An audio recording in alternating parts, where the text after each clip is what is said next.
আমি বাসায় ফ্যানের সাথে ক্যামেরা লাগিয়ে রাখছি। দেখ, এই ক্যামেরা দিয়ে আমি তোদের নষ্টামিগুলো অফিসে বসে বসে দেখতেছিলাম। আমার এতটাই কষ্ট লাগছিল, এতটাই দুঃখ লাগছিল যে আমাকে তোরা মেরে ফেলার জন্য সম্পূর্ণ পরিকল্পনা করে ফেলেছিস, আমাকে দুনিয়া থেকে শেষ করে দেওয়ার জন্য তোরা সম্পূর্ণ আয়োজন করে ফেলেছিস। তোর লজ্জা লাগে না? তোর কি লজ্জা লাগে না? তোর কি একটু মায়া লাগে না আমার জন্য?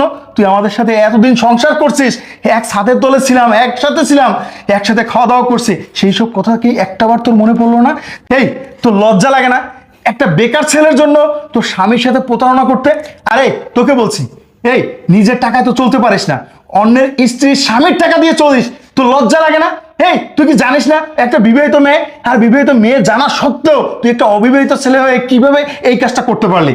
তোদের মতো ছেলেদের কারণেই কিন্তু আজকে আমাদের মতন ভদ্রলোকদের সংসারগুলো নষ্ট হয়। তোদের মতন ছেলেদের কঠিন শাস্তি হওয়া উচিত। তোদেরকে আমি এত তাড়াতাড়ি